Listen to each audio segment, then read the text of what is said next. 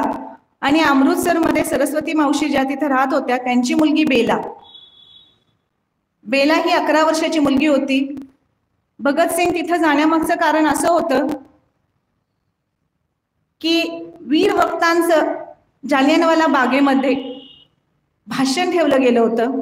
त्यांच्याबद्दल वेगवेगळ्या चांगल्या चांगल्या गोष्टी ह्या भाषणाच्या मार्फत जालियनवाला बागमध्ये ठेवण्यात आल्या होत्या आणि ते बघण्यासाठी भगतसिंग आपल्या मावशीच्या घरी गेले होते. बेलानेही हट्ट चालू केला की आई मलाही तिकडे जायचंय, मलाही जालियनवाला बागेत जायचंय आणि मलाही सगळे जे क्रांतीवीर आपले आहेत त्यांच्याबद्दल बोलताना मलाही ऐकायचंय, मी जालियनवाला बागेमध्ये जाणार. बेला लहान होती, आई काहीच बोलली नाही. क्षणात भगतसिंग यांचे मामा तिथं आले. त्यांनी बेलाला घेऊन जाण्याचा हट्ट केला. बहिणीने तो हट्ट पुरवला आणि बहिणीने सांगितलं की मामाला हो जा. जाताना त्या मावशी फक्त एकच म्हटल्या, थांब बेला, तू चालली आहेस तर एकच लक्षात ठेव, तू माझ्या पोटी जन्माला आलेली आहेस आणि माझ्या पोटी जन्माला आली आहेस तिथं नक्कीच गोळीबार होणार आहे, हे डोक्यात ठेव. जर गोळीबार होत असेल तर गोळीबार पाठीवर घेऊ नकोस, तर तो छातीवर घे, तरच मला वाटेल की तू आपल्या देशासाठी काहीतरी करशील, काहीतरी केलंयस आणि एवढं तू धाडस दाखव. हे एक आई आपल्या 11 वर्षाच्या मुलीला त्यावेळी सांगते. मग आजची आई कुठं आहे? याचबरोबर ती तिथून निघून जाते. मामा बेलाला घेऊन जातात, जालियनवाला बागेच्या तिथपर्यंत पोहोचतात. तो सगळा कार्यक्रम होतो, स्पीच वगैरे सगळे ऐकले जातात. ऐकून झाल्यानंतर त्या म्हटल्या तसं खरोखरच गोळीबार चालू होतात. ब्रिटिश अधिकारी ओडवायर हे तिथं होते त्यावेळी आणि त्यांच्या आदेशाखाली तिथं गोळीबार चालू होतो. गोळीबार जसा चालू झाला, तुम्हाला सगळ्यांना जालियनवाला बागेची कथा ही माहीतच आहे की धडाधड धडाधड गोळ्यांचा आवाज यायला चालू होतो. अस्वस्थ सरस्वतीला ती भीती असतेच. त्या पटकन म्हणतात, त्यांच्या सासूबाई ज्यांना दिसत नसतं त्या घरात असतात. गोळीबाराचा आवाज आल्यानंतर त्या लगबगीनं आपल्या सासूबाईंना म्हणतात की आईसाहेब, गोळीबारांचा आवाज यायला लागलाय, जालियनवाला बागेवरती गोळीबार चालू झालेला आहे, मला बेलासाठी इथून जायलाच पाहिजे. त्या लगबगीनं घराला कडी लावतात आणि तिथून निघायला चालू करतात. निघताना त्यांच्या लक्षात येते की खरोखरच किती क्रूर अवस्था आहे. त्या जालियनवाला बागेच्या परिसरात पोचल्यानंतर त्यांना लक्षात येते की रक्ताच्या लाठा तिथं वाहत चालल्या होत्या. त्यानंतर हाडामासांचा चिखल तयार झाला होता. त्यामध्ये त्या सगळं पार करत करत आपल्या लेकीला शोधत असतात.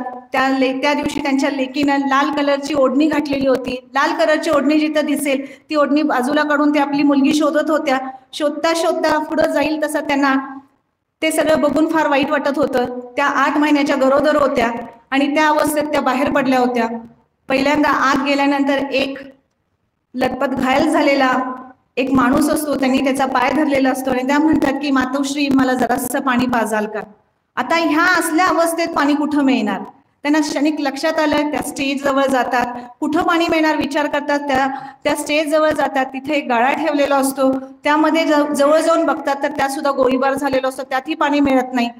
त्यांना खूप वाईट वाटतंय की ह्या माणसाला आपण मदत करू शकत नाही आणि त्याच अवस्थेत तो माणूस तिथं मरण पावतो. आणि 4 पावलं पुढं जातात आणि 4 पावलं पुढं गेल्यानंतर, ए ताई, तिथं माझा 9 वर्षाचं बाळ खाली पडलंय, त्याला जरा घरी नेऊन सोडशील का ग? असं विचारणारा एक बाबा असतात.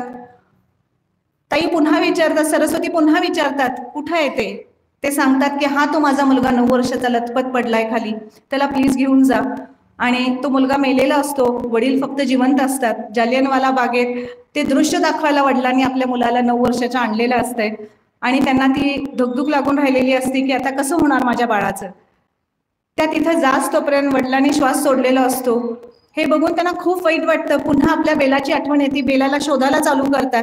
बेलाला शोधायला चालू करताना बेला काही त्यांना सापडत नाही.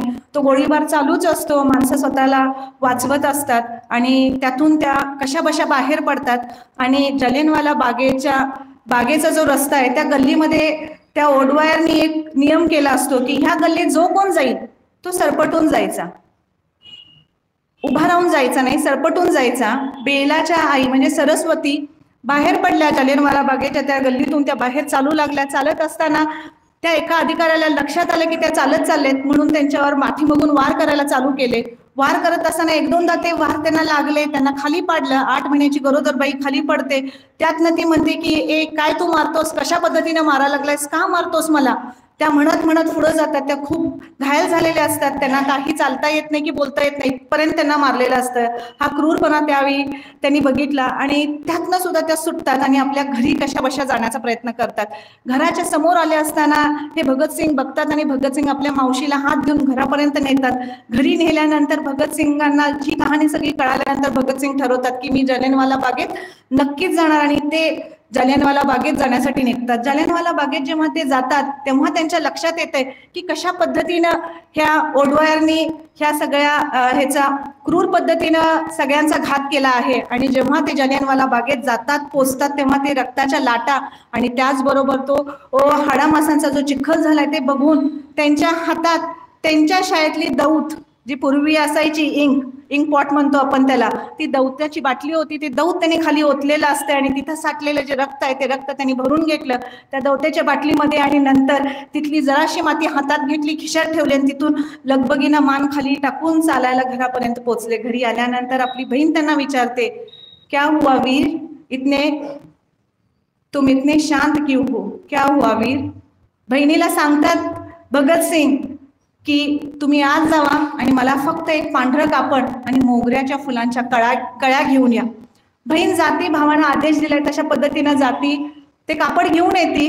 कापड घेऊन आल्यानंतर त्या कळ्या हातात घेऊन येते. घेऊन आल्यानंतर भगतसिंग म्हणतात की ते कापड माझ्या हातात दे. ते पांढरं कापड भगतसिंग घेतात, ते खाली ठेवतात, खिशातली माती काढतात, ती माती त्या कापडावर ठेवतात. बहिणीनं आणलेल्या मोगऱ्याच्या कळ्या सगळ्या घेतात, त्या मातीवर ते वाहतात आणि म्हणतात जे काही झालं ते देशासाठी झालं. माझं लग्न ह्या देशाच्या मातीवर झालं, माझं लग्न ह्या देशाच्या मातीवर झालं. वयाच्या 12व्या वर्षी जर त्या पाल्याला कळत असेल की देशाबद्दलचं प्रेम कसं निभवायचं, तर आजच्या मुलांना का हो कळत नाही, आजच्या मुलांना का हो कळत नाही. यदा कदाचित मी कुणालाही दोष देत नाही, थोडंसं बघण्याचं दृष्टिकोन आपण बदलणं गरजेचं आहे. थोडंसं विचार आपले बदलणं गरजेचं आहे. जे पुराण आहे ते सोडू नका, त्याला धरून चाला. ते संस्कार आहेत, त्या स्टोरी आहेत, त्या हिस्टॉरिकल स्टोरीज म्हणून वाचू नका. तर त्यातले उदाहरण आपल्या मुलांना देऊन त्यांना तिथपर्यंत पोहोचवण्याचा आपण सगळे मिळून प्रयत्न करूया. हेच मला तुम्हाला ह्या गोष्टीच्या मार्फत सांगायचं होतं की भगतसिंग सारखा मुलगा आणि सरस्वती सारखी मावशी ही सगळ्याच घरात असणं फार गरजेचं आहे.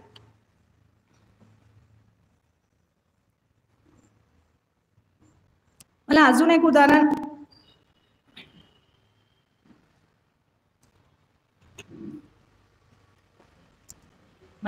उदाहरण तुमच्या पुढे ठेवायचं आहे. कधी सिंहिणीला बघितलं का आपण सगळ्यांनी? कशी असते ती सिंहीण?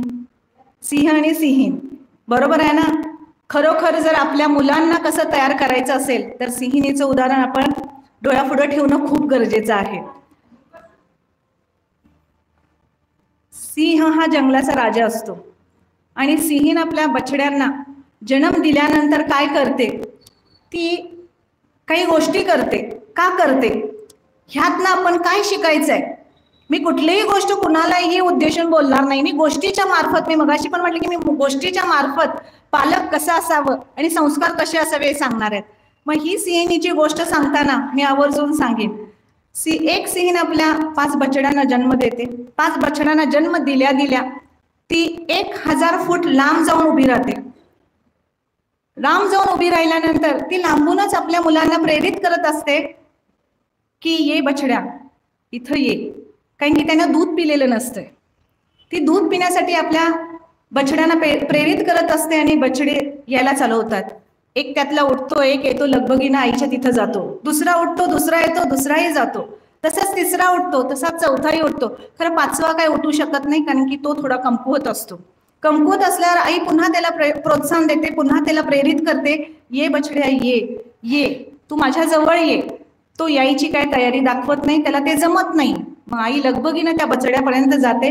आई तिथं गेल्यानंतर ती पटकन काय म्हणते, तू फ्युचरमध्ये म्हणजे तू भविष्यात जंगलाचा राजा म्हणून ओळखला जाणार आहेस. आणि जर राजाच असा वीक असेल, दुर्बळ असेल, तर तुला तो मानपान कसा मिळेल. मग पटकन ती आई त्या बछड्याला खाऊन टाकते आणि तुझं आयुष्य एवढंच होतं म्हणते. आणि त्या 4 जणांना तिचं ट्रेनिंग आणि लर्निंग शिकवते. ह्या लर्निंग्समध्ये तिचं पहिलं लर्निंग काय असते, शिकवण काय असते, तर ती पहिलं या 4ही बछड्यांजवळ बसते, शिकार काय असते ते सांगते, शिकार करताना काय काय करायला लागतं, कशा पद्धतीनं करायला लागते हे सगळं शिकवते. मग ट्रेनिंग देते. ट्रेनिंग म्हणजे कुठलाही बछडा जर पुढे तुझ्या कुठलेही प्राणी आला असेल तर त्याला तू कसा खायचा आहे, ते प्राणी आल्यानंतर झेप कशी घ्यायची, हे सगळ्या गोष्टी ती सांगते. आणि तिसऱ्या वेळेत ती सांगते की आता शिकार कशी करायची ते मी तुला करून दाखवते, तू ऑब्झर्व कर, ऑब्झर्वेशन कर. पहिली शिकवण होती की तू शिक. दुसरी शिकवण होती की आता तू प्रयत्न कर, शिक्षण घे. तिसरं होतं ऑब्झर्वेशन, तू आता बसून बघ की शिकार कशी करायची असते. आणि चौथ्यांदा ती सांगते त्या पद्धतीनं तिनं ती शिकार केली आणि त्या पद्धतीनं तिच्या आपल्या बछड्यांना तिनं दाखवून दिलं. चौथ्या शिकवणीच्या वेळी ती आपल्या बछड्याला सांगते की एक ठाम कर, जेव्हा तू शिकार करणार असेल त्याचं प्रॉपर प्लॅनिंग कर. प्लॅनिंग झाल्यानंतर तू कुणाची शिकार करणार आहेस ह्याच्यावर फोकस कर. जरी मध्ये ससा आला, हरिण आला तर त्याची तू शिकार करू नकोस, कारण की तू जे मनात धरलं होतंस त्याचीच शिकार करणं गरजेचं आहे. मग त्याच्यासाठी कितीही वेळ लागू दे, मनात धरलेलीच गोष्ट होणं अपेक्षित आहे. भले 6 तास होऊ देत, भले 7 तास होऊ देत. 6 तास सिंहीण आपल्या शिकारीसाठी थांबण्याची पेशन्स दाखवत असते. आणि त्याचबरोबर ती सांगते बछड्याला की जेव्हा तू तज्ञ होणार आहेस त्यावेळी तुझ्यामध्ये सगळ्यात मेन काय पाहिजे, ऑब्झर्वेशन बरोबर पेशन्स असणं खूप गरजेचं आहे. जर पालक म्हणून आपण हे 4 लर्निंग्स आपल्या मुलांना जर वयाच्या 3ऱ्या-4थ्या वर्षापासून घालायला चालू केले तर कदाचित आपल्याला 25 वर्षाचा जेव्हा मुलगा होईल तो परिपक्व जे म्हणतो ना आपण प्रोडक्ट, ते नक्कीच प्रोडक्ट होऊन बाहेर पडेल. मला पालकांना एवढंच सांगायचं आहे की आपण जे काय आत्मसात केलेलं आहे आपल्या आई वडिलांकडनं तो वारसा आपल्या मुलांपर्यंत पोहोचवणं खूप गरजेचं आहे. त्या वारसामध्ये जे तुम्ही अनुभव घेतलेला आहे तो खरा अनुभव त्यांच्याशी शेअर करणं गरजेचं आहे. बिलकुलही त्यांना मोबाईलच्या दुनियेत जाऊन देऊ नका. आणि हे करण्यासाठी कधी तुम्हाला सिंहीण व्हायचं आहे हे या उदाहरणातून तुमच्यापर्यंत मी पोहोचवलेलं आहे. दुसरं मला तुम्हाला सांगायचं आहे की प्रत्येक घरात एक ठरलेलं असतंय, जर कोण पाहुणे येणार असतील तर आवर्जून सगळ्यांना 3 वर्ष 4 वर्षाचा मुलगा असतो, प्रत्येक आईला खूप छान वाटत असतं की माझा मुलगा हे शिकलाय, खूप छान म्हणतो, माझ्या मुलाला गाणं खूप छान येतं, माझा मुलगा हे खूप छान करतो, ही कृत खूप छान करू शकतो. आणि आई पाहुणे आलेल्या पाहुण्यांपुढं सांगते आणि म्हणते की माझ्या मुलाला गाणं खूप छान येते, त्याला बोलवते लगबगीनं आणि त्याला गाणं म्हणायला सांगते. गाणं म्हणायला सांगितल्यानंतर मुलगा एक म्हणतो, मी तू सांगितलेलं गाणं म्हणणार नाही, जे गाणं मला पाहिजे तेच गाणं मी म्हणणार. मग आई पुन्हा म्हणते नाही तेच गाणं म्हणायचं, डोळे वगैरे मोठे करते आणि त्याला म्हणते नाही नाही मी जे सांगितले तेच तुला म्हणायला पाहिजे. मुलगा म्हणतो नाही नाही आता पहिला मी माझं म्हणतो मग तुझं. माई म्हणते ठीक आहे, आता पाहुण्यांपुढं कशाला वाद घालायचा, बरं तुझ्या म्हणायचं, मग तुझं झालं की तू माझं म्हण. हे सगळं झाल्यावर तो मुलगा म्हणतो गाणं, मैं शायर तो नहीं, मैं शायर तो नहीं, असं तो 6 वेळा म्हणतो. आई म्हणते आता मी सांगितलेलं गाणं म्हण. 6 वेळा झालं, 7 वेळा झालं, तो काय म्हणत नाही. मग आता तुम्ही मला सांगा ह्याला डिसिप्लिन म्हणायचं काय म्हणायचं, याला गैरवर्तणूक म्हणायची का डिसिप्लिन म्हणायची? 3 वर्षाच्या मुलाला आई अचानक गाणं म्हणायला सांगेल हे त्याला काय माहित होतं का? खरं आईला माहिती आहे ना, आईला आपल्या मुलाचं सगळं नेचर, तो कशा पद्धतीचा आहे, तो कसा वागलाय, तो कसा वाढलाय, त्याला कधी काय आवडतंय हे सगळं आईला माहित असतंय. मग आईचा हट्ट का असतो की पाहुणे आल्यानंतरच त्यानं हे सगळं करून दाखवावं? 3 वर्षाच्या मुलाला माहित नाहीये की मला आई काय करायला सांगणार आहे. आईला नक्कीच माहित आहे पाहुणे आल्यानंतर माझ्या मुलांनी काय काय करायचंय ते. तुम्ही पहिल्यांदा त्या वर्षाला, त्या मुलाच्या मनस्थितीला, त्या मुलाच्या मनाला समजून घेणं खूप गरजेचं आहे. दुसरं उदाहरण मी नक्कीच सांगेन. परत आणि थोडेसे मोठे झाल्यानंतर बाहेर पाहुणे आलेत, जा पाण्याचा ग्लास घेऊन जा, पाणी त्यांना सर्व कर म्हणून आपण काचेचा ग्लास एका ट्रे मध्ये घालून देतो आणि घालून दिल्यानंतर आपण त्यांना सांगतो की तू हळू जा नाही तर ग्लास फोडशील. मुलांना शिकवण कोण देतं? कोण देतं? घरातली देतात. अनुकरण कुणाचं करतात? मोठ्यांचं करतात. मुलांना बघितलेलं असतंय, बाबा असू दे, दीदी असू दे, दादा असू दे, दादा नाही कधी सांगत नाही. आई कुणाला सांगते? 8-9 वर्षाच्या मुलाला सांगते, शिस्तीत जा नाही तर ग्लास पडेल आणि तो फुटेल. आता फुटेल म्हटलं डोक्यात काय राहणार आहे? ग्लास फुटणार, हेच डोक्यात राहणार. निगेटिव्हिटी कोणी भरली? आईने भरली. मग सांगताय, ओरडताय कुणाला? मुलाला ओरडताय. काय म्हणून ओरडताय? सांगितलं होतं तेच केलंस. कारण की तुम्ही आधी शिकवण दिली ना, ग्लास फोडायचा आहे, ग्लास फोडायचा आहे, ग्लास फोडायचा आहे, म्हणून तो फुटला. जर तुम्ही सांगितलं असतं, ते पण वेगळ्या दृष्टिकोनाने आणि वेगळ्या ह्यानं मांडलं असतं, त्याला जर तुम्ही सांगितलं असतं की बाय शिस्तीत जा, तू छान पद्धतीनं तो नेऊन ठेवशील, त्यांच्या हातापर्यंत पोचवशील आणि पोचवल्यानंतर तुला काहीतरी बक्षीस देईल, ह्या ह्यानं जर आपण ठेवलं असतं तर तो नक्कीच ग्लास व्यवस्थित तिथपर्यंत गेला असता. बघण्याचा दृष्टिकोन बदला. आई म्हणून काय सांगायचंय, कधी सांगायचंय, कसं सांगायचंय, ह्याच्यासाठी विचार करून आपण मुलांपुढं मांडणं गरजेचं आहे. त्यानंतर मला दुसरं सांगायचंय, एक परिवार असतो, त्यामध्ये वडील आणि आजोबा ही दोघं जण असतात. त्यांच्यामध्ये शर्यत लागलेली असते. त्यांच्या घरातल्या व्यक्तीने त्यांना एक टास्क दिलेला असतो की सेम सिबलिंग्स, एका जातीचे 2 छोटे रोप त्यांना दिलेले आहेत. एकानं आपल्या कुंपणात आणि दुसऱ्यानं आपल्या कुंपणात ते झाड लावायचं आहे. एक असतो 25 वर्षाचा आणि एक असतो 75 वर्षाचा. 25 वर्षाचा जो तरुण असतो तो ते झाड सगळं घेतो, तो लावतो, त्याची सगळी देखभाल करतो, त्याला खत पाणी घालतो आणि खत पाणी घातल्यानंतर त्याला रेग्युलर न चुकता पाणी घालत असतो. आणि जे 75 वर्षाचे वयस्क वृद्ध आजोबा आहेत ते काय करतात की एकदा झाड लावतात, त्याला जे काय मॅन्युअर खत पाणी घालायचं आहे त्या पद्धतीने सगळं खत पाणी घालतात, त्याची देखभाल करतात, त्याला उन्हात नेऊन ठेवतात, परत काढतात, पाणी वगैरे वेळोवेळी घालतात. घालून झाल्यानंतर ते दर 4 दिवसांनी त्याची सगळी जी काय त्याची केअर करायची ती केअर करतात. खरं हा मुलगा न चुकता रोज पाणी घालायचं, रोज मॅन्युअर घालायचं, रोज सगळं त्याची जितकी काळजी घेता येईल तितकी घ्यायची. 8 दिवस जातात, 10 दिवस जातात, 15 दिवसांनी थोडा पाऊस पडतो. तो पाऊस पडल्यानंतर विजा कडकडतात, पाऊस धो पडायला चालू होतो. काही दिवसांनी पुन्हा असाच पावसाची एक मोठी लाट येते, महिना होऊन गेलेला असतो. त्या माणसाचे जे झाड आहे ते कमकुवत झालेलं असतंय, ते झाड वाहून जातं पावसामुळं. खरं जे आजोबाने झाड लावलेलं असतंय ते झाड काय वाहून जात नाही. का जात नसेल हे विचार करण्याची गोष्ट आहे. का? हेच आपल्याला आपल्या पाल्यामध्ये ह्या ज्या संस्कार आहेत हे सगळ्या गोष्टी आपल्याला आपल्या पाल्यामध्ये रुजवायच्या आहेत. सगळ्यात पहिलं की तुम्ही जे ओव्हर प्रोटेक्टिव्ह आहात, वयाच्या आधी गरजेच्या आधी त्याला ज्या सगळ्या गरजा पुरवतात ती खरोखर पुरवण्याची गरज आहे का हो? सगळं त्याला पाहिजे, त्यांना म्हणायचे आधी आम्ही सगळं दिले. मोबाईल असू दे, टीव्ही असू दे, गाडी. आता तर गाडी जवळजवळ 13-14 वर्षाची मुलं सुद्धा 2 व्हीलर चालवतात. गरजेच्या आधी सगळं पुरवायला लागलाय. काय अवस्था होईल त्या मुलाची? गरजेच्या आधी जर पुरवलात तर 25 वर्षाच्या ज्या तरुण वयस्कांनी जे लावलेलं झाड आहे त्यानुसारच होणार आहे त्याची अवस्था. आणि जर तुम्ही 75 वर्षाच्या वयस्क वृद्ध माणसाने लावलेल्या झाडाची जर तुम्ही विचार केले तर त्या झाडाचं ते झाड अजिबात वाहून जात नाही. आहे तसं डौलदार असते, टवटवीत असते, छान पद्धतीने ते फुललेलं असते, त्याला फळं फुलं चांगली लागलेली असतात, ते खूप वर्ष लॉंग टाइम टिकतंय. का?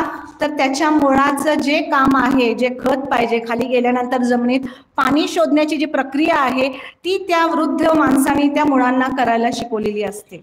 मग आपण करायला शिकवायला पाहिजे की नाही हा विचार करण्याची गोष्ट आहे. आपण जर गरजेआधी मुलांना सगळंच देत राहिलो तर मुलं परिपक्व होतील का? नक्कीच होणार नाही. त्यांना वेट अँड वॉच ह्या भूमिकामध्ये आणणं पालक म्हणून आज खूप गरजेचं आहे. मला इथं आवर्जून सांगूसं वाटतंय की कंडिशनल लव आणि अनकंडिशनल लव. कंडिशन म्हणजे सगळ्यांनाच त्याचा अर्थ माहित आहे. जिथं कंडिशन्स आहेत, हे केलं तर ते देणार, ते केलंच तर हे देणार. आणि अनकंडिशनल लव म्हणजे जिथं कंडिशन नाहीये, चूक केली तरी पदरात, चूक केली तरी पोटात, माझाच आहे, पुढे शाना होईल, हे 2 व्यक्तींना निभावून न्यायचं असतं. कंडिशनल लव हे वडिलांनी निभवायचं असतंय आणि अनकंडिशनल लव हे आईने निभवायचं असतंय.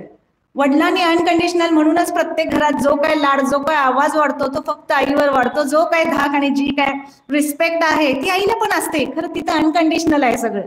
त्याला काय नाहीये, ते माझं आहे, हक्काचं आहे, मी काही करू शकतो, तिथं हट्ट करू शकतो, आवाज वाढवू शकतो, तिला पाहिजे ती माग म्हणजे काय अपेक्षा माझ्या त्या अपेक्षा सगळ्या तिच्या पुढे मांडू शकतो. खरं वडिलांपुढे हे चालत नाही.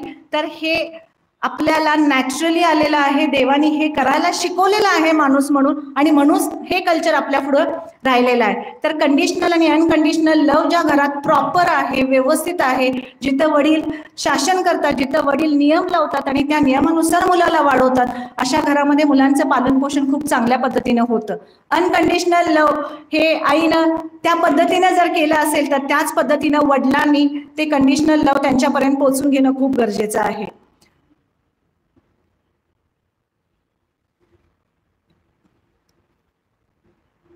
रिलेशन्स मेंटेन करताना नुसतं आपण आई बघितले, बाबा बघितले, एक वृद्ध स्त्री बघितलं, कशा पद्धतीनं त्यांनी सेपलिंग्स लावलं हे सगळं बघितलं. खरं सगळ्या फॅमिलीमध्ये आजकाल खरोखर कल्चर आहे का हो? दिसतं का कल्चर? आपण सगळे एकत्र बसतो का? आपण सगळे एकत्र संभाषण करतो का? आपण सगळे एकत्र संध्याकाळी जेवतो का? आपण एकमेकांना वेळ देतो का? हा विचार बघितला तर इथे एक नक्कीच उदाहरण मांडेल. कुमार मंगलम बिर्ला, बिर्ला इंडस्ट्रीचे CEO चेअरमॅन यांचं उदाहरण मला सांगायला खूप आनंद होतो.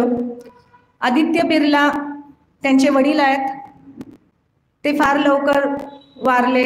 कॅन्सर हा त्यांचा आजार होता, त्या निधनात कॅन्सरमुळे त्यांचं निधन पावले.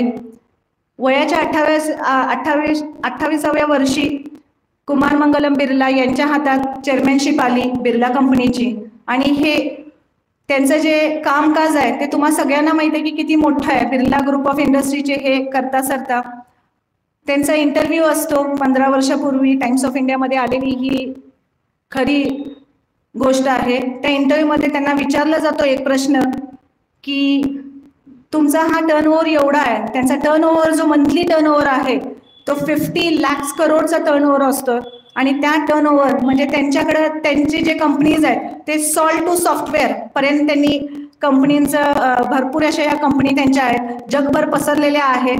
टोटल 68 देशामध्ये त्यांच्या त्या कंपनीज आहेत, आणि त्याचा टर्नओव्हर हा 50 लाख करोड एवढा टर्नओव्हरचे ते मालक स्वतः आहेत. त्यांचा इंटरव्ह्यू घेताना त्यांना पटकन विचारलं जातं की काय हो, तुम्ही एवढ्या मोठ्या कंपनीचे करता सरता आहात, तर तुम्ही तुमच्या फॅमिलीला वेळ देऊ शकता का? तुमच्या बिझी शेड्यूलमधून, तुमच्या मीटिंग टाइम्समधून, तुमच्या ॲडमिनिस्ट्रेशन टाइम्समधून, तुमच्या ऑफिस टाइम्समधून, तुमच्या ट्रॅव्हलिंग टाइम्समधून तुम्हाला तुमच्या फॅमिलीसाठी वेळ द्यायला मिळतो का? जर मिळत असेल तर तुम्ही तो कसा घालवता, त्याचं तुम्ही काय उदाहरण देऊ शकता का? असं म्हणताना त्या दोघं तिथं इंटरव्ह्यूसाठी आले असतात, श्री व सौ.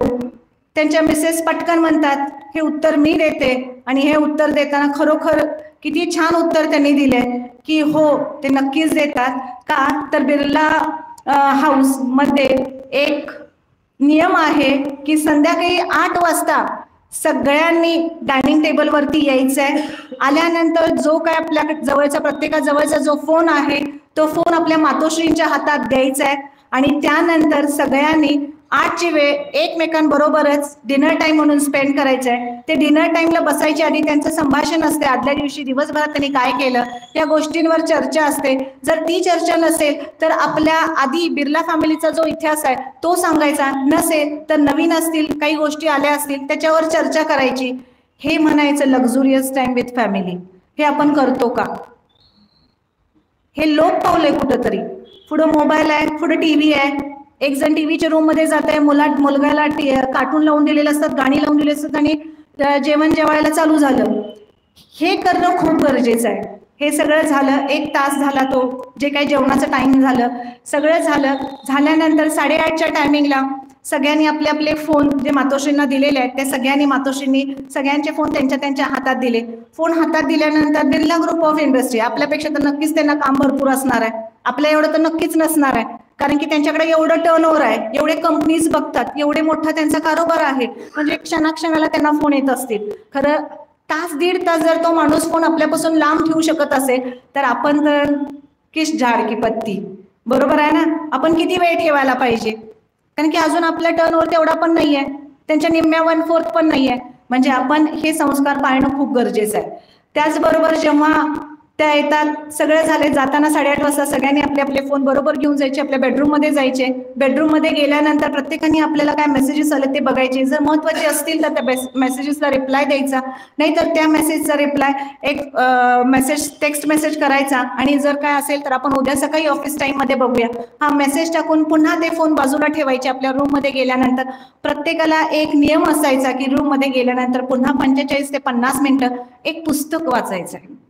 प्रत्येक 5 रूम मध्ये 8:30 ते 9:30 पर्यंत पुस्तक वाचन चालू असायचं. आणि दुसऱ्या दिवशी पुस्तक का वाचायचंय त्याच्या मागचं पण कारण किती छान आहे बघा, किती छान संस्कार त्या मातोश्रीने त्यांच्या फॅमिलीवर घातले असतील. पुस्तक वाचल्यानंतर दुसऱ्या दिवशीचा विषय डायनिंग टेबलवरचा हा असतो की 5 जणांनी जे काय वाचले ते प्रत्येकाला 10 मिनिटं दिली जायची. त्या 10 मिनिटांमध्ये प्रत्येकानं ते पुस्तक वाचायचंय. वाचून झाल्यानंतर एक पुस्तक वाचायला आपल्याला वेळ नाही, खरं अर्ध्या तासामध्ये 5 पुस्तकांचा सारांश त्यांना पोचतो आणि त्या 5 पुस्तकांमधल्या गोष्टी प्रत्येकाला कळतात.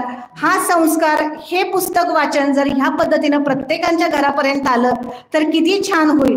हे मला उदाहरण, पुस्तक वाचन किती महत्वाचं आहे, संभाषण किती महत्वाचं आहे. आणि त्याचबरोबर आपण परिवाराला वेळ देणं, मोठ्या छोट्यांची मनं समजून घेणं, मोठ्या छोट्यांना ही तुम्ही मोठे होणार आहात म्हणून त्यांना शिकवण देणं, हे फक्त आणि फक्त फॅमिलीज करू शकते. कंटाळलाय का? तुमच्यासाठी टाळ्या वाजवा, माझ्यासाठी वाजवू नका, जेणेकरून सर्क्युलेशन फास्ट होईल. जे कंटाळा आलाय तो निघून जाईल. कारण की शिक्षक म्हटले की असं काहीच होणार आहे ना. तुम्हाला वाटणार की उभा राहिलेत, शाळा चालवले, शाळेतलेच उदाहरण द्यायला लागलेत. हे करण्यासाठी मला खूप वेळ लागलाय. तुमच्यापर्यंत पोहोचवताना मी काही व्यक्ता नाहीये. मी 9 दिवस बघायला लागले, इतके दिग्गज मंडळी आले होते इथं की त्यांचं ऐकून आणि त्यांचं बघून मला असं वाटत होतं की मी कुठं टिकणार. खरं सांगते, हे करताना जर मला संधी मिळाली, हे ऐकून जाताना जर 2-3 याचं जरी अनुकरण केलं तर मी सफल झाले. कारण की मला अनुभव आहे. अपयश बघणं माझा अनुभव आहे. कारण की सगळेच जण 800 विद्यार्थी माझ्या इथे शिकतायत. आता 800 पालकांना मी आवडत नाही हो, फक्त 5 जणांना आवडते. 5 जणांची वाहवाही सोसण्याची ताकद माझ्याकडे आहे. आणि हेच मी देण्याचा प्रयत्न करायला लागले माझ्या व्याख्यानातून किंवा माझ्या भाषणातून. मी भाषण म्हणणारच नाही की मी मगाशीच म्हटलं की मी एवढी महान नाहीये. मला फक्त एवढंच तुमच्यापर्यंत पोहोचवायचं आहे. जे काही आहे, काही इथं माता भगिनी खूप वयस्क आहेत माझ्यापेक्षा, माझ्या सासूबाईंच्या, माझ्या आईंच्या वयाच्या आहेत. काही जणी आहेत त्या माझ्या सख्या म्हणून आहेत आणि काही जणी आहेत त्या माझ्यापेक्षा लहान माझ्या बहिणी आहेत. हे थोडंफार जरी तुम्ही घरापर्यंत पोहोचवलं तर नक्की जी बिघडणारी पिढी आहे त्या पिढीला सुधारण्यामध्ये आपण थोडासा हातभार लावलाय याची मी अपेक्षा बाळगते. मी दुसरं उदाहरण मी जेवढं आणलंय तेवढं देताना तर मी काही थांबणार नाहीये. भले 1 जण 2 जण ऐकले तरी मी देतच राहणार आहे. कारण की मी त्या जिद्दीने इथं आले आणि ते मला सफलच करायचंय. आणि बँकेनं मला जी संधी दिली ती संधी मी का सोडायची. माझ्या शाळेतल्या जरी 2 पालकांपर्यंत पोहोचलं तरी बास आहे. हे करताना मला अजून एक उदाहरण तुमच्या पुढे ठेवायचंय. ते ठेवताना मला सगळ्यात पहिल्यांदा, मगाशी मी तुम्हाला म्हटलं की कुमार मंगलम बिर्ला यांचं, मी त्याचबरोबर एक नक्की सांगेन, एक शिक्षकांचं उदाहरण तुमच्या पुढे ठेवते. शिक्षकांचं उदाहरण मी का ठेवते, किती सुंदर. खरं तर शिक्षक म्हटलं, मी म्हणते की सिल्वर फॅमिली आहे. खरं आजकाल शिक्षक हे ट्युटर, मेंटर, गाईड करणारे, सहाय्य करणारे, हे टीचरची व्याख्या झालेली आहे. खरं ह्याच्या आधी गुरुकुल पद्धतीमध्ये जिथं काही जी विद्यार्थी यायची त्यांचं सगळं जे काय आहे त्या गुरु जे असायचे त्या गुरूंनी त्या मुलांचं सगळं पालन पोषण, त्यांच्या सगळ्या ज्या अभ्यासापासून त्यांच्या वैचारिक बुद्धी पर्यंत पोहोचवण्याचे जे सगळं काम असेल ते गुरुवरांचं असायचं. खरं आजकाल हे टीचर ते गुरु जसे बाईपासून त्या टीचर मॅडम पर्यंत पोहोचले तसे ते टीचर आणि मॅडमची व्याख्या सुद्धा बदलत गेली. आणि ही बदलती व्याख्या घेऊन मी तुमच्या पुढे नक्कीच हे उदाहरण मांडीन. त्यामध्ये तुम्हाला काय वाटतं ते बघा. एक्झामिनेशन हॉल असतो. एक्झामिनेशन हॉलमध्ये पेपर देण्यासाठी मुलं आलेली असतात. सगळी मुलं लगबगीनं आत येतात. आत आल्यानंतर प्रत्येक जण आपला हॉल तिकीट दाखवतो, चेक करतो, तिथून निघून आपल्या आपल्या जागेवर सीट नंबर बघतो आणि तिथं निघून जाऊन बसतो. बसल्यानंतर प्रत्येक जणांना क्वेश्चन पेपर, आन्सर पेपर जे काय आहे ते सगळं जे आलेले हे असतात, टीचर्स असतात ते येऊन, मॉडरेटर असतात ते येऊन सगळ्यांना क्वेश्चन पेपर वाटतात. वाटून झाल्यानंतर तिथला एक मुलगा झटकन उठतो. अजून आन्सर शीट देण्यासाठी 15 ते 20 मिनिटं असतात. पटकन उठतो आणि म्हणतो की सर माझं घड्याळ हरवलंय. आणि ते खूप किमती आहे. टायटन कंपनीचं ते घड्याळ आहे आणि ते आत्ताच इथं हरवलं येताना माझ्या इथं होतं. मी फक्त 5 मिनिटासाठी बॅग ठेवायला बाहेर गेलो नाही तेवढ्यात ते घड्याळ इथलं कोणीतरी उचलले. असं म्हणताना सरांनाही विचार पडतो. त्यावेळी काय CCTV कॅमेराच नव्हते. 2 मिनिटासाठी सर विचार करतात. अजून 20 मिनिटाची वेळ आहे आन्सर शीट हातात देण्यासाठी. 2 मिनिटात काय विचार करायचा? तर सर कसे आहेत ते सुद्धा काय करतात बघा. सगळ्यांना आता आपण जर असतो तर नक्कीच केलं असतं. तुझी बॅग दाखव, तुझा खिस्सा दाखव, तुझं हे कर, तुझं ते कर, सगळं अशा पद्धतीने आपण बघितलं असतं. त्या सरांनी पटकन त्यांना सांगितलं, आपल्या पिऊनला बोलून घेतलं आणि सांगितलं की मला डोळ्याला काळ्या पट्ट्या पाहिजेत, तू काळ्या पट्ट्या जरा घेऊन ये. त्या पिऊननं लगबगीने जाऊन एक कापड आणलं, त्याच्यात पट्ट्या कट करून दिल्या. क्लासमध्ये 30 मुलं होती, 30 मुलांच्या डोळ्याला त्यांनी पट्ट्या बांधून टाकल्या, काळ्या पट्ट्या बांधल्या. काळ्या पट्ट्या बांधून झाल्यानंतर ज्या मुलाचं घड्याळ चोरीला गेलं होतं त्याच्याही डोळ्याला पट्टी बांधतात. पट्टी बांधून झाल्यानंतर ते घड्याळ शोधायला चालू करतात. ते घड्याळ तिथंच असतं आणि पट्टी बांधून झाल्यानंतर सगळ्यांकडे कटाक्षाने एक नजरेनं बघतात. प्रत्येकाकडं 1 सेकंदासाठी प्रत्येकाकडे बघतात. त्यातला एक चेहरा भीतीचा दिसतो. तो भीतीचा दिसलेल्या चेहऱ्याकडे ते तिथं जातात, त्याच्या जवळ जातात, त्याच्या कानात काहीतरी कुजबुजतात. कुजबुजल्यावर त्याला कळते की यांना कळाले की ते घड्याळ माझ्याकडेच आहे. तो मुलगा पटकन आपल्या खिशातलं घड्याळ काढतो आणि टेबलवर ठेवतो. ते टेबलवरचं घड्याळ ते घेतात आणि ज्या मुलाचं आहे त्याच्या डेस्कवर नेऊन ठेवतात आणि सगळ्यांना आपल्या पट्ट्या खोला म्हणून सांगतात. काही दिवस होतात, काही वर्ष निघून जातात. तो मुलगा क्लास 1 ऑफिसर होतो आणि क्लास 1 ऑफिसर झाल्यानंतर तो आपल्या शाळेत येतो. त्या शाळेत आल्यानंतर काहीतरी शाळेचा गेट टुगेदरचा फंक्शन असतो आणि त्या फंक्शनमध्ये त्या मुलाला प्रमुख गेस्ट म्हणून बोलवलं असतं. प्रमुख गेस्ट म्हणून बोलवल्यानंतर त्यावेळी त्या मुलाला असा प्रश्न पडला, जो चोरी केलेला मुलगा, त्याचं सांगायला लागले मी, जो चोरी केलेला मुलगा आहे तो प्रमुख गेस्ट म्हणून येतो आणि तो प्रमुख गेस्ट म्हणून आल्यानंतर त्यावेळी त्याला असं वाटतं की त्यानं चोरी केलं, त्याला ते छान वाटलं की माझं ह्या सरांनी पुन्हा पुढं नाव ओपन केलं नाही याचा त्याला आनंद होतोय. आणि त्या दिवशी तो घरी जाऊन विचार करतो. विचार केल्यानंतर त्याच्या मनात येते की आपण हा नाद जो आहे चोरीचा तो सोडणं खूप गरजेचं आहे, तरच आपल्या आयुष्याला काहीतरी कलाटणी मिळेल. आणि त्या पद्धतीनं तो त्याच्यावर खूप विचार केल्यानंतर दुसऱ्या दिवशी स्वतःच्या मनाला एक प्रॉमिस करतो की इथून पुढे जे काही करीन ते सगळ्यात टॉप पोझिशन पर्यंत जाण्यासाठीच करेन, अशी कामं कधीच आयुष्यात करणार नाही. आणि त्या सरांचं मी ऋणी आहे की त्यांनी माझे आज डोळे उघडलेत आणि म्हणून आज माझ्यात हे परिवर्तन झालं, हा बदल झाला. ते परिवर्तन झालं. त्याला तो इंजिनियर होतो. इंजिनियर झाल्यानंतर त्याच्याच शाळेत त्याला प्रमुख पाहुणे म्हणून बोलवले जाते. हे सर तिथं प्रमुख त्या गेट टुगेदरच्या फंक्शनला त्यांनाही आमंत्रण असतं. हे सर स्टेजवर असतात. तो मुलगा त्या सरांना बघितल्यावर क्षणात ओळखतं, कारण की त्याची नजर त्यांना आल्या त्या गेटपासूनच शोधत असते की हे सर आज मला इथं भेटणार आणि त्यांना आज मी माझ्या मनापासून आभार मानण्याची आजची ही संधी मी काही सोडणार नाही. असं म्हटल्यानंतर तो तिथे जातो, स्टेजवर जातो, त्यांच्या पायावर डोकं ठेवतो आणि म्हणतो, सर मी तुमचा फार ऋणी आहे. 2 मिनिटासाठी सर म्हणतात, का बाळ? त्यांनी ओळखलेलं नसतंय. का बाळ? सर मी तोच मुलगा. कुठला मुलगा? सर मी तोच मुलगा. अरे बाळ कुठला मुलगा? अशी बरेचशी मुलं माझ्या हाताखालून शिकून गेलेत, वयाच्यानुसार मला आठवत नाहीये, तू थोडीशी तुझी ओळख करून देतोस का? तो म्हणतो, सर मी घड्याळ चोरी केलेला मुलगा. घड्याळ चोरी केलेला मुलगा म्हटल्यानंतर पुढचं बघा किती सुंदर आहे. त्यावेळी जसे त्या 30 जणांना डोळ्यावरती पट्टी बांधलेली असती, त्यावेळी या सरांनी स्वतःच्या डोळ्याला सुद्धा पट्टी बांधून घेतलेली असते.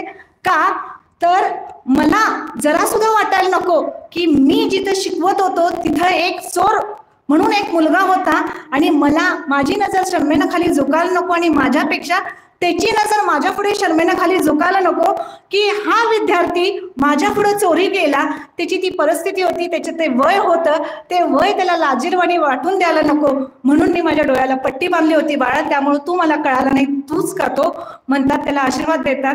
आणि हे म्हणायचं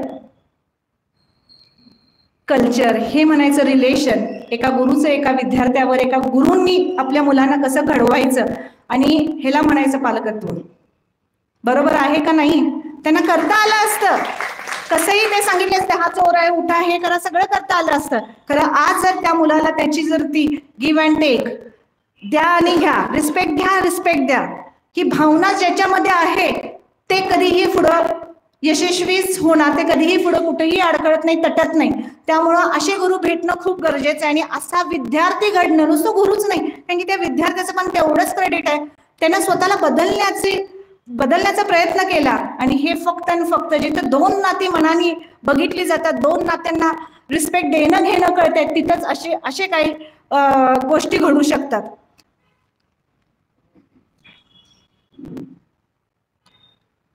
थोडस आई आणि सासूबाई यांच्यावर पण बोलेन मी. का बोलेन? कारण की संस्कार कुठून होतात? रडत रडत जन्माला आले, आईने कुशीत घेतलं. रडत रडत सासरी आले, सासूबाईंनी आश्रय दिला. आईने पालन पोषण संस्कार केले, सासूबाईने पालन पोषण संस्कार केलेल्याला वाव दिला. आईने सुखी ठेवले, सासूबाईंनी दुःखामध्ये सुखी कसं राहायचं ते शिकवलं. आईने फुलासारखे जपले, सासूबाईंनी वटवृक्षाप्रमाणे वाढवले. आईने जीवन दिले, सासूबाईंनी जीवन साथी दिला. आई माझा प्रथम, आई माझी ईश्वर आहे, आत्मा आहे माझ्यासाठी, तर सासूबाई माझ्या गुरु आहेत. हेच जर नेचर, हेच जर कल्चर आपण ज्या घरातनं आलोय आणि ज्या घरात जाणार आहे, हेच जर भाव आपण आपल्या आईसाठी आणि हेच भाव जर आपण सासूबाईंसाठी ठेवले तर काय परिवर्तन होईल का हो त्यात? हेच जर छान रिलेशन आपण आपल्या पिढीला दाखवण्याचा प्रयत्न केला तर मुली नक्कीच घडतील का हो? हेच जर संभाषण तुम्ही आम्ही खूप छान पद्धतीने आपल्या मुलांपुढे रेखाटलं तर नक्कीच आजची मुलगीचं भविष्य खरोखर धोक्यात जाईल का हो? तुमची देवाणघेवाण, तुमचे विचार, आईचे विचार लेकीपर्यंत, लेकीचे विचार सुनेपर्यंत आणि सुनेचे आणि आईचे विचार मिळून लेकीनं जर आपल्या लेकीला दिले तर एक परिवर्तन किती मोठा होईल. आणि आता एक नक्कीच थोडंसं वेगळं बोलते, ते म्हणजे अलीकडे घडलेले कोलकाता येथे एका डॉक्टर महिलेवर झालेला अत्याचार. खरोखरच त्या अत्याचाराला काय झालं, काय ऍक्शन घेतली गेली? मौन पाहिलं, व्हॉट्सअपवरती पिक्चर्स काढले, सगळीकडे व्हायरल केले.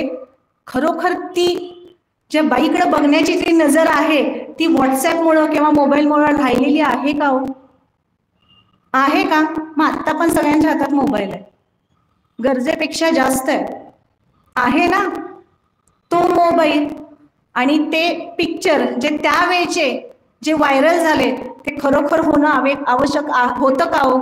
जर मी मगाशी म्हटलं त्या पद्धतीनं जर रिलेशन्स घरात असते तर आज ही वेळ आली नसती. त्या मुलीच्या अगेन्स्ट, ती डॉक्टर होती, तिच्यावर ज्यांनी कोणी ते क्रूर काम केलं ते त्याच कॉलेजचे वरिष्ठ अधिकारी होते. ही आत्ता रिसेंटली बाहेर पडलेली बातमी आहे. आणि त्याच्यावर आक्षेप घेणाऱ्या महिला कोण होत्या माहिती आहे? देह विकणाऱ्या महिला. 1000 महिलांनी मोर्चा काढला आणि मोर्चामध्ये काय घोषणा केल्या माहिती आहे? तुम्ही सगळे देहाला हपापसलेले जे तुम्ही नराधम आहात त्यांना का त्या छोट्या छोट्या कळांना तुम्ही तोडून टाकायला लागलाय? तुम्हाला फार तुमच्या वासना जर तुम्हाला तुमचे जे काय हे आहे ते जर तुम्हाला करायचंच असेल तर आमच्यासारख्या महिला आहेत. हे सांगणं त्या देह विकणाऱ्या बायकांना कळालं. खरं ज्यांनी हे क्रूर काम केलं त्यांना त्यांची भावना, त्या मुलीची भावना कळाली नसेल का हो? हे असं होणं ह्या समाजात. आणि आपण म्हणतो की शिवाजी महाराजांच्या स्वराज्यामध्ये आपण राहतोय. शिवाजी महाराजांनी जे घडवलेले संस्कार आहेत ते कुठं गेले हो? सगळे संस्कार त्या मोबाईलने सगळे आपल्या बरोबर घेऊन गेले का? त्या मोबाईलच्या सगळ्या त्या सेल्फी व्हॉट्सअपच्या ह्याच्यामध्ये ते संस्कार निघून गेले का? की इतकं माणूस हवी झाला की मोबाईल शिवाय राहू शकत नाही, जगू शकत नाही का हो? हे सगळं जे काय होतंय ते कमी कॉन्व्हर्सेशन, आपले मत एकमेकांपर्यंत जात नाही, पोचत नाही, त्याला सोल्युशन मिळत नाही, म्हणून झालेली ही दुनिया, नष्ट झालेली ही दुनियामध्ये आपण वावरतो. आणि ह्या दुनियामध्ये खरोखर पालकत्व काय आहे आणि संस्कार कसे असायला पाहिजेत हे सांगण्याची आज गरज पडलेली आहे. गरज आहे का हो? खरोखर मी आज आहे इथं समोर असलेल्या आया बहिणींना विचारते, आई म्हणून कसं घडायचंय आणि वडील म्हणून कसं असायला पाहिजे, बहीण म्हणून कसं असायला पाहिजे हे सांगण्याची गरज आज आहे का हो? अजिबात नाहीये. आपल्या आईला कोणी सांगितलं होतं का हो? तिनं आपल्यासारख्या एक चांगल्या मुलाला जन्माला घातलं, छान संस्कार दिले. मग आपण का करू शकत नाही? आपण कुठंतरी कमी पडतोय. आणि का कमी पडतोय ह्याचा विचार त्या तुम्ही 9 वर्ष, 8 वर्ष, 18 वर्ष, 16 वर्षाच्या मुलांना विचारताय, त्यापेक्षा तुमच्या मनाला एक विचारा की आई म्हणून मी कुठं कमी पडते, आई म्हणून मी स्वतःत कसा बदल करायला पाहिजे, आणि आई म्हणून होताना मी काय शिकायला पाहिजे. आज काउन्सिलिंगचं एक नवीन फॅड आलंय. खरोखर काउन्सिलिंग करायची गरज आहे को? तुमच्या मुलाला तुमच्यापेक्षा बेटर कोण समजू शकते? फी दिलेला व्यक्ती, ज्याची तुम्ही फी भरता, त्याच्याकडनं काउन्सिलिंग करून घेता, तो व्यक्ती तुमच्या मुलाला छान समजून घेणार का हो? एक आई म्हणून आणि एक बाबा म्हणून पहिले तुम्ही तुमच्या मुलाला समजून घेणं गरजेचं आहे. आणि तुमच्या एवढं बेस्ट काउन्सिलर जगात कोणी नाहीये, हे तुम्ही स्वतःमध्ये नक्कीच घाला. अजून एक नक्कीच कृत्य सांगेन की सायबर क्राईम्स, आजकालचं जे जग आहे ते मोबाईलमध्ये फोटो काढणे. आज तरुणांना फार वाटतंय की जरा आपण चाललो की फोटो काढून घ्यायला पाहिजेत, फोटो काढायचे, जरा काय झालं की चला सेल्फी. आता मी गणपतीच्या ह्याच्यात सुद्धा बघितलं, ती एवढी छान सुंदर मूर्ती आहे, ते का मूर्ती बसवली आहे, त्या मूर्तीची स्थापना का केली आहे, त्याच्या मागचं उद्दिष्ट काय, हे सगळं विसरून त्या फोटो, त्या देवाच्या मूर्तीजवळ जायचं, छान नटून तटून यायचं आणि सेल्फी काढायचा. मी अगेन्स्ट नाहीये त्याच्या, खरं ते काढून त्याच्या मागचे दुष्परिणाम तुम्ही समजून घेता का? तुम्हाला माहिती आहे तुमच्या घरातले फोन ऍक्टिव्ह कधी असतात? रात्री 12 नंतर. ज्यांची मुलं 13 वर्षाची आहेत, बायोलॉजिकल टीन एज मध्ये आलेली आहेत, त्यांच्या घरातले सगळे मोबाईल फोन रात्री 12 नंतर ऍक्टिव्हेट होतात. का? तर ह्याच्या आधीची परंपरा अशी होती की सगळ्यांनी एकत्र झोपायचं बहीण भावंडांनी. आता प्रत्येकाची सेपरेट बेडरूम आहे, प्रत्येकाला सेपरेट मोबाईल आहे, घरात 2-2 टीव्ही आहेत, प्रत्येकाला फ्रीडम आहे. फ्रीडम असावं, खरं कुठं आणि किती त्याला मर्यादा असणं गरजेचं आहे. आणि सायबर क्राईम्समध्ये जेव्हा आपण हाईक करतो त्या ह्याच्यातनं आपल्याला लक्षात आलंय की वयाच्या 13व्या वर्षापासून जी मुलं मोबाईलचा यूज करतात, मिसयूज करतात, त्यामध्ये अशा काही गोष्टी आहेत की ते कारण आहे मुलांना अभ्यासापासून, पालकांपासून, त्यानंतर समाजातले छान गोष्टी ज्या घडायला लागल्या त्याच्यापासून लांब नेण्याचे जे सगळ्यात मोठं कारण आहे ते मोबाईल आहे. आणि ह्या मोबाईलच्या दुनियामध्ये तुम्ही आणि तुमची मुलं, जर मुलांना तुम्ही ते देऊ करत असाल तर पहिल्यांदा तिथं थांबा.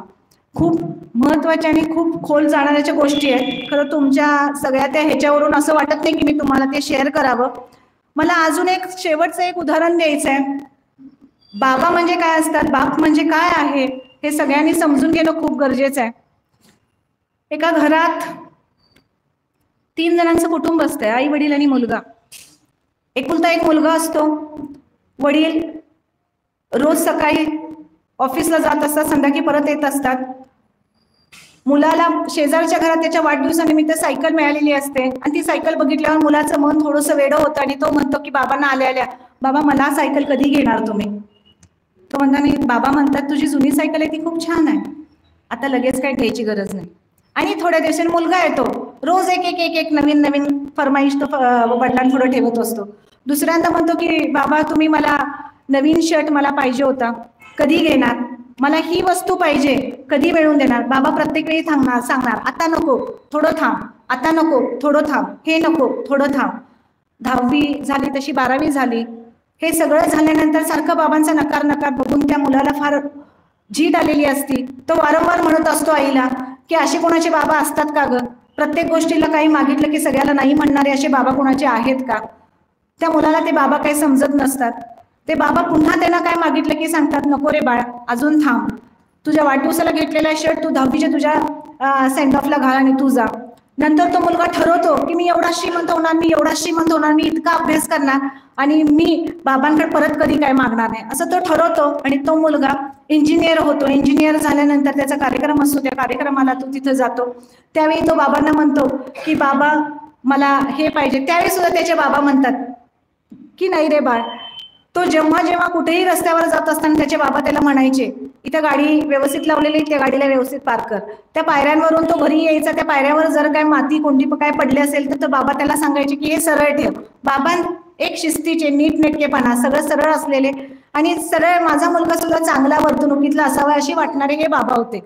हे सगळं झाल्यानंतर त्या मुलाला हे सगळं बघून करून खूप कंटाळा आलेला असतो. तो देवाला एक दिवस प्रार्थना करतो की लवकरात लवकर मला यांच्या तावडीतून सोडो आणि लवकरात लवकर माझी सुटका कर आणि मला इथून घेऊन टाक. त्याचं सिलेक्शन होत आहे, त्याला खूप चांगली नोकरी लागते. नोकरी लागल्यावर तो देवासमोर साखर ठेवतो आणि म्हणतो, देवा तू माझं ऐकल्याबद्दल मी तुझे आभार मानतो. त्याची जाण्याची वेळ येते, तो त्याच्या जॉबसाठी तिथून निघून जातो. निघून झाल्यानंतर त्याचा इंटरव्ह्यू असतो, त्या इंटरव्ह्यूसाठी जातो. बाबा त्याला पैसे काही असतील ते पैसे आपल्या जवळचे त्याला देऊ करतात. आई म्हणते, आशीर्वाद देते. आईजवळ जातो, आईला मिठी मारतो आणि आईला म्हणतो की मी चाललो गाई. आई त्याला बघून भरपूर तिच्या डोळ्यातून पाणी येते. कारण बाबा हे क्रूर असतात, बाबा काय अश्रू वगैरे येऊन काय दाखवत नाहीत. शेवटी ते बाबा आहेत, त्यामुळं बाबा शांतपणे सगळे बघतात, त्याला पैसे तेवढे देतात आणि त्याला पाठवून देतात. इंटरव्ह्यूचा दिवस येतो. इंटरव्ह्यूचा दिवस आल्यानंतर त्याचा नंबर असतो. त्याच्या आधी 15 जण बसलेले असतात. 15 जणांमध्ये ह्याचा 15वा नंबर असतो. या 15व्या नंबरमध्ये त्याची वेळ आली जवळ. तो तिथे येताना इंटरव्ह्यूच्या आत बिल्डिंगमध्ये आत येताना त्यानं पहिल्यांदा बघितलं की त्या स्टेअर्सवरती चप्पल सरळ ठेवलेले नसतात. तो सगळे चप्पल व्यवस्थित लावत येतो. दुसऱ्यांदा त्यानं बघितलं की तिथं पाण्याचा टॅप चालू असतो. तो बंद करतो आणि तो परत त्या ऑफिसच्या दाराजवळ येतो. तिसऱ्यांदा त्यानं बघितलं की सगळ्यांनी वाचून ठेवलेले जे पेपर आहेत ते सगळीकडे विखुरलेले असतात. कुठेही ठेवले असं पेपर रॅकमध्ये ते पेपर नसतात. हे सगळं बघतात. सगळे 15 जण झाले. 14 जणांचा नंबर होतो, तर 15वा हा त्याचा नंबर असतो. तर 15व्या नंबर नंतर बेल वाजते. पिऊन मामा येतात आणि सांगतात की साहेब आता तुम्हाला आत इंटरव्ह्यूसाठी बोलवले. इंटरव्ह्यूसाठी बोलवले म्हटल्यानंतर ते तिथे निघून जातात. निघून गेल्यावर तो मुलगा आत जातो. आत आल्यानंतर तो बसतो, विश करतो, गुड मॉर्निंग, गुड आफ्टरनून, जे काय असेल ते विश करतो. विश करून झाल्यावर तिथे बसल्यानंतर तिथले जे सगळे दिग्गज मंडळी असतात त्या सगळ्यांचा विचार झालेला असतो. त्यांनी एक लिफाफा घेतलेला असतो, तो लिफाफा त्याच्या हातात ठेवतात आणि त्याला सांगतात की you had been selected for the job. ते विचारतात की मी जॉबमध्ये सिलेक्ट होण्याचं कारण काही, मी अजून इंटरव्ह्यूज दिला नाही, मी सिलेक्ट कसा झालो. ते सांगतात की हे जे आमचा आवार आहे हे CCTV अंडर आहे. तुम्ही येताना जे काही कृत्य करत आला त्या कृत्यावरूनच तुम्ही काय आहात हे कळालं. ज्या व्यक्तीला बारीक सारीक गोष्टी करण्यामध्ये रस आहे तो व्यक्ती मॅनेजिंग डायरेक्टरच्या खुर्चीसाठी किती 100% परफेक्ट आहे हे तुमच्या कृत्यातून दिसतंय. जर तुम्ही एवढा विचार बारीक सारीक गोष्टींचा करत असाल तर कंपनीचा टर्नओव्हर वाढवण्यासाठी तुम्ही किती विचार कराल. हे म्हटल्यानंतर तो मुलगा खूप खुश होतो. क्षणात त्याला त्याच्या बाबांचा चेहरा डोळ्यापुढे येतो. क्षणात डोळ्यापुढे चेहरा आल्यानंतर तो थोडा भावूक होतो. त्याला अश्रू काय आवरत नाहीत. त्याला खूप आनंद झालेला असतो. तो काही न बोलता थँक्यू म्हणतो आणि तिथून निघून जातो. निघून जाताना त्याच्या लक्षात येते, पदोपदी पावलाला घरात जास्त पण त्याला कळतंय की मी माझ्या बाबांना कसं ओळखलं. खरोखर मी जे मनात धरलेले बाबा तेच माझे बाबा होते का हो. आणि आज ज्यांच्यामुळे मला एवढी मोठी पदाची नोकरी मिळाली हे फक्त आणि फक्त माझ्या बाबांमुळेच मिळाले. हे असे बाबा सगळ्यांच्या घरात आहेत, फक्त ते ओळखता येत नाहीत, ते समजत नाहीत. ते समजून घेण्यासाठी रिलेशन वाढवणं, कॉन्व्हर्सेशन वाढवणं, एकमेकांचा संवाद जो तुटलाय त्या संवादला मेंटेन करणं आणि खरोखरच मनांना मन जोडून घेणं हेच बाबा आज ह्या कथेत होते. तो येतो घरी. घरी आल्यानंतर त्याचे अश्रू काय आवरत नाहीत. अश्रू आवरत नाहीत. आईला तो आल्याला सांगतो की आई माझी बढती झाली, मला नोकरी लागली आणि नोकरीमध्ये माझं सिलेक्शन झालं. 15 जण इंटरव्ह्यूला आले होते आणि त्या 15पैकी माझं नाव अव्वल आलं आणि मला लेटर हातात मिळाले. आईला विचारायचं त्याचं धाडस होत नाही. आई देवापुढची साखर घेते आणि मुलाच्या हातावर ठेवते. हातावर ठेवल्यानंतर तो आईला एकच विचारतो, आई बाबा कुठे आहेत. आई बाबा कुठं आहेत, बाबा कुठं आहेत, बाबा कुठं आहेत असं म्हणतो आणि त्याचे अश्रू काय आवरत नाहीत. अश्रू आवरत नाहीत. तो लगबगीने जातो. बाबा खोलीत आहेत. तर बाबा खोलीत असताना बाबा काय म्हणतात ते ऐका. काय झालं बाळ, सिलेक्शन झालं नसलं तरी चालेल, काहीही काळजी करू नकोस. का तर बाबा ते खुर्चीवर बसले असतात. तो आत येताना बाबांची पाठ त्याच्या जवळ असते. बाबांनी काय बघितलेलं नसतंय. बाबा म्हणतात काही असू दे बाळ, सिलेक्शन झालं नसली तरी कसली काळजी करू नकोस, अजून एकदा प्रयत्न कर, चांगला सफल हो. मी 60-65 वर्ष जेवढे काय पैसे साठवलेत ते पुन्हा आपण इन्व्हेस्ट करूया, पुन्हा तुझ्या चांगल्या नोकरीसाठी प्रयत्न करूया आणि त्याची तू काय काळजी करू नकोस. तू फक्त लढत राहा, मी तुझ्या पाठीशी आहे, तू फक्त लढत राहा.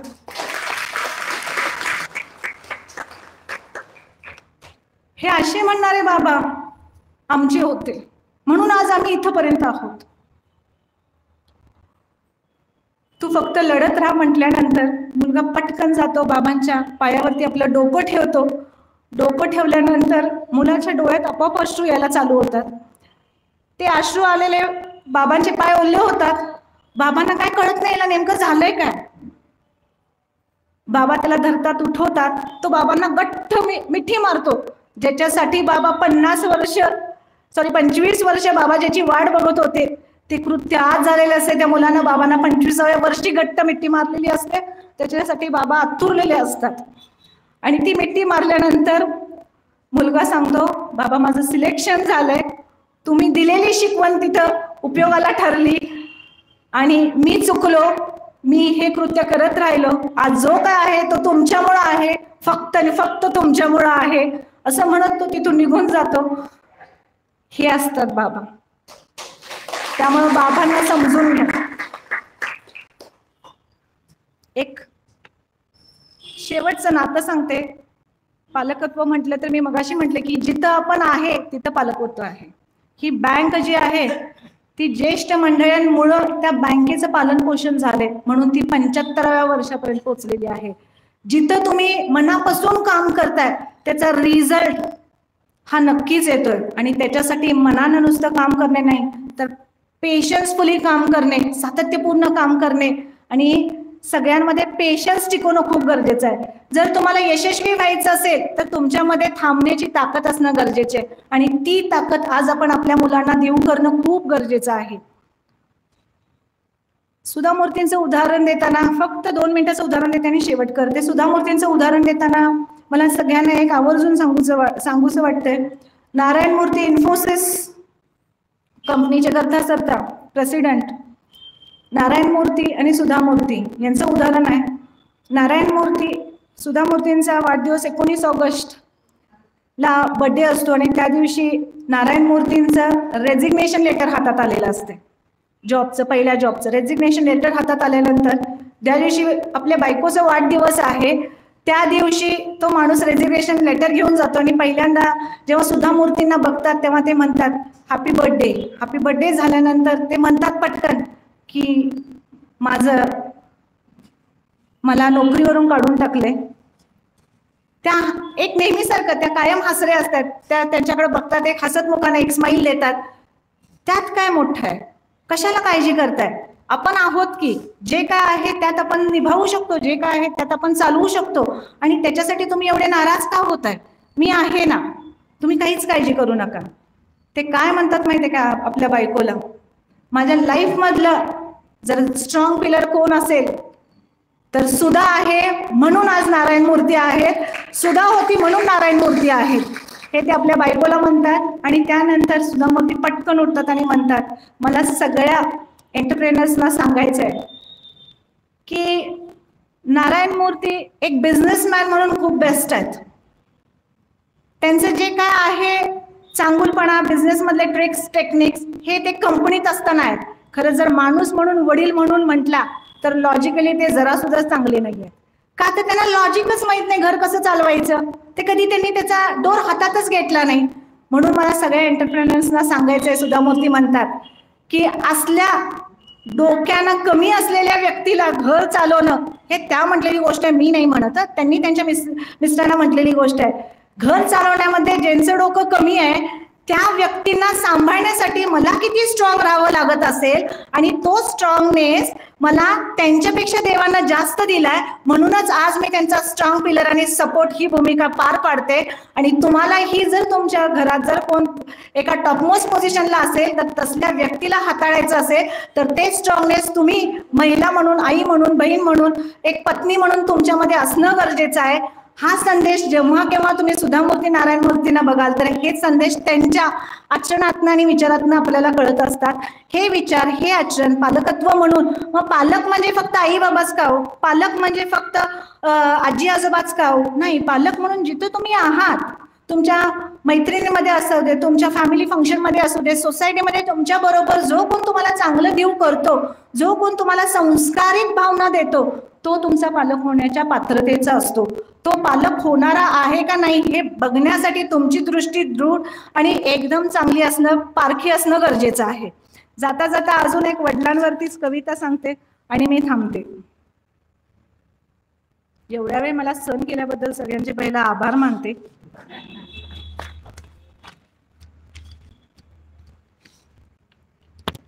एक खिलौना मांगती थी मैं, एक खिलौना मांगती थी मैं, पर पापा खिलौनों से मेरा कमरा भर जाते थे, पर पापा खिलौनों से मेरा कमरा भर जाते थे. फिर पता नहीं क्यों पापा कई दिन ऑफिस पैदल चले जाते थे, पैदल चले जाते थे. फिर एक दिन आया, अपने पसंद का ड्रेस मांगा, तो लिफाफे में एक ड्रेस के साथ एक सुंदर सा गहना था. लेकिन पता नहीं क्यों पापा ने उस दिवाली पे पुराना ही कुर्ता पहना था, पुराना ही कुर्ता पहना था. पापा थोड़े ही है वो, जादूगर है वो, जो एक मांगो तो 1000 दे जाते हैं. अपने लिए एकदम लापरवाह है वो, अपने लिए एकदम लापरवाह है वो, लेकिन हर महीने घर के लिए खुशियों की तनख्वाह लाते हैं वो, खुशियों की तनख्वाह लाते हैं. कोई तो बताओ यारो ये पापा किस दुनिया से आते हैं, किस दुनिया से आते हैं. हे सांगते, तुम्ही मला इतका वेळ सहन केला. पैसा फंड बँकेने मला ही सुवर्ण संधी दिली माझे मत तुमच्या पुढे मांडण्याची. त्यांची मी मनापासून आभार मानते, कायम ऋणी राहीन. आणि 1 तासाच्या वर मी बोललेली नाहीये. Thank you very much.